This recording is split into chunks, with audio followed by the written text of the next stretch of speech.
დღის პირველი საათიდან თბილისის საქალაქო სასამართლოში განიხილება აქციებისას დაკავებული იმ 11 პირის სისხლის სამართლის საქმე, რომელთაც გამოძიება ედავება ჯგუფური დანაშაულის შადენას. თავად ბრალდებულები 11-ვე მათგანი ამ დანაშაულს უარყოფენ და ისინი აცხადებენ, რომ საქმე პოლიტიკურად მოტივირებულია და ისინი ისჯებიან იმის გამო, რომ ცდილობდნენ გამოეხადათ საკუთარი პროტესტი იმ აქციებზე, რომლებიც დაიწყო 2024 წლის 28 ნოემბერს. დღევანდელ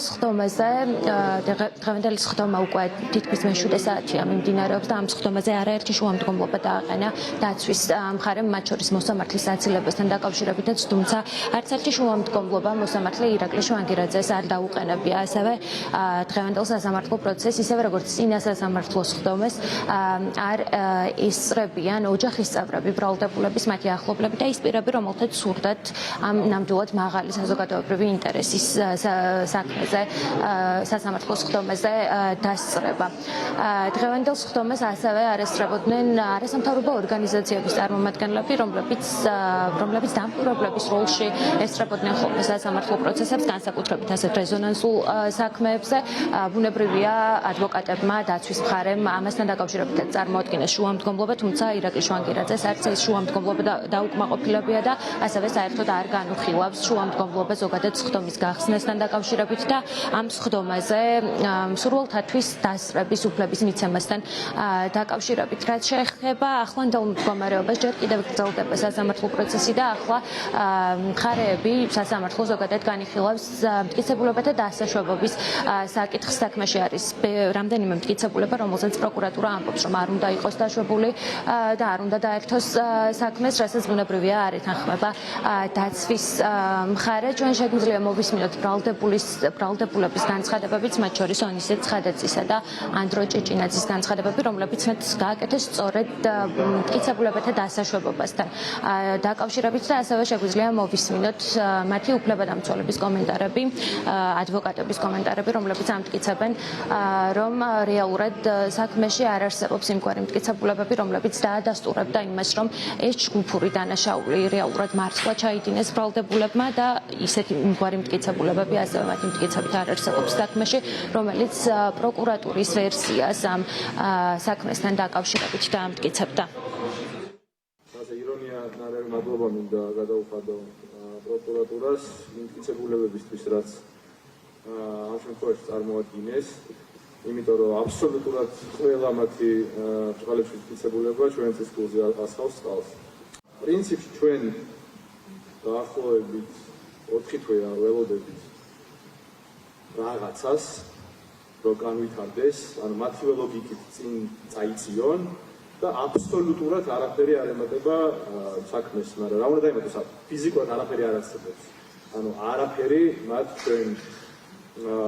ჩვენი რაღაცა ჩვენ წინააღმდეგ არანაირი მტკიცებულებები არ არსებობს.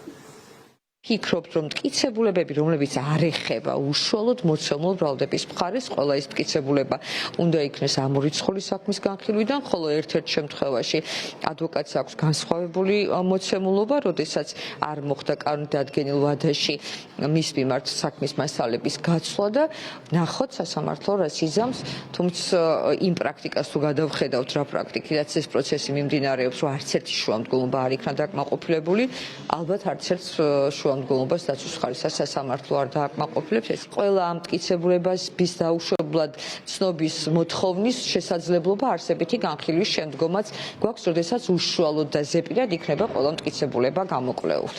ვერც ერთ ეტაპზე სასამართლოს წინაშე პროკურატურამ ძლიერად ვერ წარმოაჩინა საკუთარი თავი, ვერც ერთი ვარაუდი, დასაბუთებული ვარაუდის სტანდარტი და მას შემდგომ სტანდარტები, რომლებიც საჭირო არის სასამართლოში დასამტკიცებლად რაღაცას, ვერც ერთი მათგანი ვერ დააკმაყოფილა. ბიჭები და კონკრეტულად ანდრო ჭიჭინაძე დააკავა მაშინ, როდესაც არანაირი ინფორმაცია მათ შესახებ რეალურად არ ჰქონდათ. რეალურად წარმოდგენილ მტკიცებულებებში არ ჩანს არანაირი უკანონო მოქმედებები. პირველი რომ ძალადობრივი მოქმედება უნდა დასტურდებოდეს ანდრო ჭიჭინაძესთან მიმართებით და ანდროს ასეთი მოქმედება არ განახორციელებია. შემდგომში თუ რაიმე ძალადობრივს მიიჩნევენ, ამ ძალადობრივის შედეგად ვინმე დაზიანებული ან დაზარალებული პიროვნება სად არის, მეოთხე თვე არის უკვე დაწყებული და არც არც ერთი ადამიანი მსგავსი არ არის ბურობა. რაში გამოიხატება, რომ ანდრო ჭიჭინაძე პირველ რიგში რომელიმე მათგანს მაინც იცნობდა და კავშირი ჰქონდა ამ ადამიანებთან, ვინც დღეს არის პროცესზე წარმოდგენილი, ანდრო მოხსენიებულია როგორც ამ ჯგუფის წევრი. ესე იგი, მას მინიმუმ ორგანიზატორთან, ვინც არის, ვისაც მოიხსენიებენ, ვია ცეცხლაძე, კასრაძე და ასე შემდგომ, მათთან მინიმუმ ერთი შეტყობინება მაინც ხომ უნდა ქონდეს გაგზავნილი ან სადღაც ერთად ფიქსირდებოდნენ.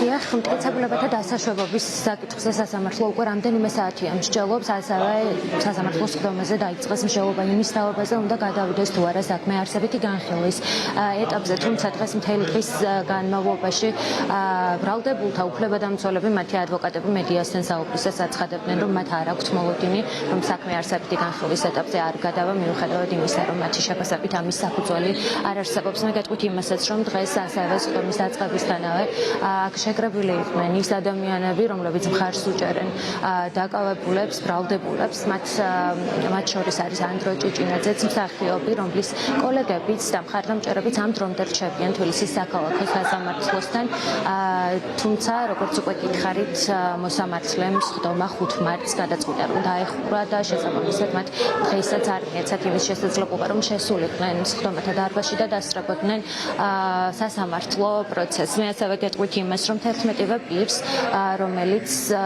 რომელსაც პროკურატურა ედავება ჯგუფურ ძალადობას, პატიმრობა 4-დან 6 ვადით ემუქრება, როგორც უკვე გითხარით, ისინი ბრალს არ აღიარებენ და აღნიშნავენ, რომ ეს საქმე ამ საქმეზე სასამართლო პროცესებზე იგრძნობა, რომ მოსამართლეც და ასევე პროკურატურაც პოლიტიკურად არიან მიკერძოებული. დღეს ამის შესახებ განცხადებები გააკეთეს, როგორც თავად ბრალდებულებმა სასამართლო სხდომის მიმდინარეობისას, მაგალითად რევაზ კიკნაძემაც, რომელიც შემდგომში დარბაზიდან გააძევეს, თუმცა მან თავადაც მოითხოვა, რომ დარბაზი დაეტოვებინა, რადგან მის მშობლებს არ მიეცათ საშუალება დარბაზში ყოფილიყვნენ და მან განაცხადა, რომ თუ მისი მშობლები პროცესს ვერ დაესწრებიან, მაშინ იგი სასამართლო პროცესში მონაწილეობას არ აპირებდა.